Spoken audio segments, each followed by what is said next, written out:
This is Shannon Foster-Boline. And this is Caitlyn Blum, and we are Fostering Blooms. Now that you put me through the fire, that was such a good mom joke. I put you through the fire. I'm going to ask you the same question. We're going to burn your property down. So wildfire is coming.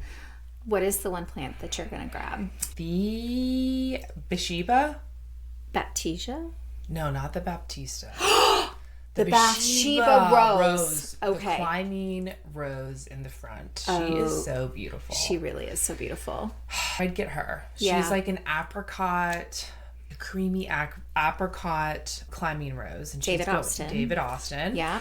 And she's just so beautiful. Actually, when I mail ordered them, I got her and I thought I killed her.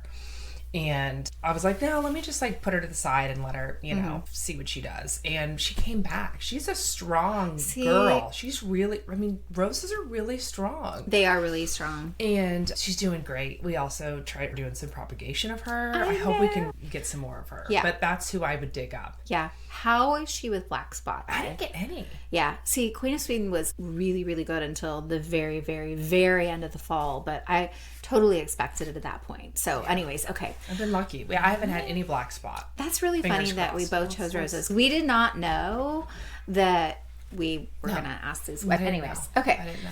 All right. Another similar question. I want to know the story behind your love of gardening. I know a little bit, but I actually don't know the whole thing. So I do want to know that. And if there was a moment or a person or whatever. I was 17, 18 maybe.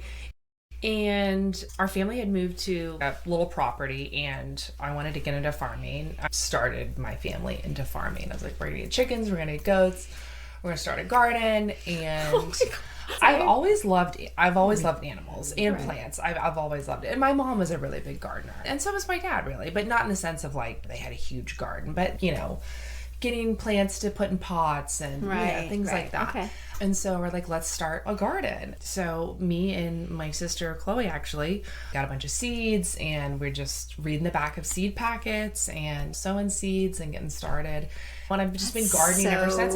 It's been more or less depending on where me and Sierra have lived. But yeah, I love flowers. I love making my home look beautiful and welcoming, but then also the vegetable and being able to eat and reap the benefits of what we sow. I know, of the work. So it is a lot of work. It is, but it's so worth it. It's so worth it. It's my meditation. Gardening is my therapy, and it's evolved. Every year I do more and different things. I definitely think we need to talk about the mental health of gardening because it has absolutely been that way for me. We'll do a whole episode on that. Okay, good. All right, but this is all about you. So okay. We'll talk about that now. Okay. If you could design your dream garden anywhere in the world, where would it be and what would it look like? That's a really, so this is hard, but I think if I could do my dream garden anywhere, this is really hard. I know. It would probably be, but you can do anything. I can like do you anything. Can make it anything. As big as you want. Oh, all right. The first thing that came to mind was Italy. I think for Mediterranean growth abilities, kind of always warm but arid. I don't know why I naturally went to that. I don't know why, but I thought of capers and I'm like, they would grow really well in Italy. So I really want to grow capers and I could do that in Italy. Right. So my dream garden has a lot of capers. Yeah, a whole row of capers. Yeah. Me and Sierra went to Italy on our honeymoon and just the food there is just so so maybe right outside of Naples where like all that volcanic ash was and growing in that. Really into fire today too. I'm really fiery today. Really into fire. I love it. That is so funny because that is actually not what I thought you would have said. That's the first thing that came to mind. I love that though. No, I love Italian gardens. It would be more, I guess, arid and I do love that look, but I think that's really hard. There are some gorgeous gardens in Italy, so we'll talk more. I'll just leave it at that. Okay. Yeah, I could go on for a while, and but I'll stop there. And capers. Okay. Since we're talking about your dream garden, I'm going to ask you the same thing you asked me, which is describe your garden style in 3 words. Okay. I would say my garden in 3 words. Your style. My style. Cottage. Yes. Okay. pastoral. Yes. And eclectic. Yeah.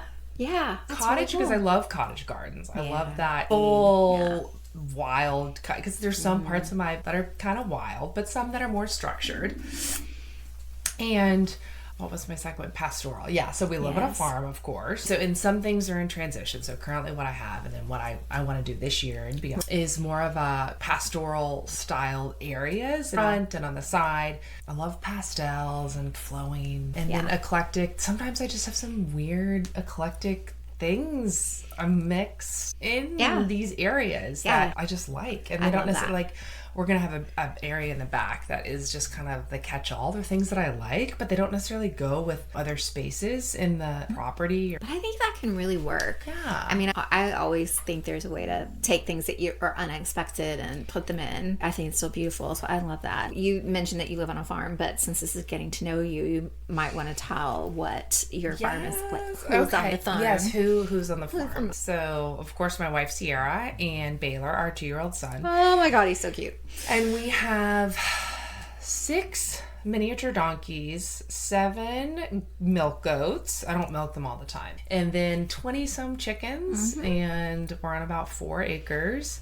When we moved in, I did the fence lines to maximize as much pasture for them as possible. And now I'm like, I kind of want some of it back. You're going to take it back. Garden You're going to take some of it back. We're going to get creative with the area, because I do have tons of space that's still not in their area. Right. So I need to figure out how to turn that into the spaces that I want it to be. I think it's amazing. So if your garden could talk, what would it say about you? Oh, wow. Do you think of your garden, first of all, I know that gender is a concept. My lovely daughter Sophie has taught me that. But is it a girl? Oh, yeah. Okay. Yeah. Right. It's definitely a girl. She. Okay. I mean, plants are always she. Sometimes I have some he plants, actually. I had a cactus. His name was Dwight, and he was a he. He was a he, okay. But most of the time it's she. When I ascribe gender to a plant, it has nothing to do with their actual, like, botanical. No, absolutely not. Like my ginkgo tree is a female. Yeah. But it's really a male tree. Yeah.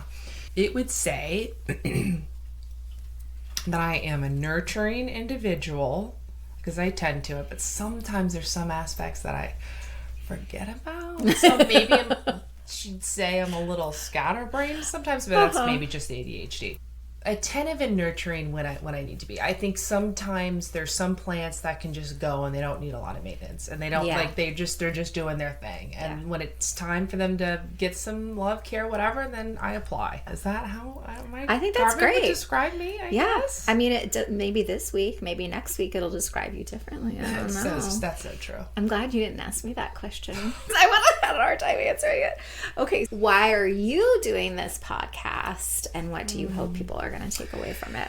Shannon and you and I met. I'm referring to you as a third person. You're not here. Shannon and I met.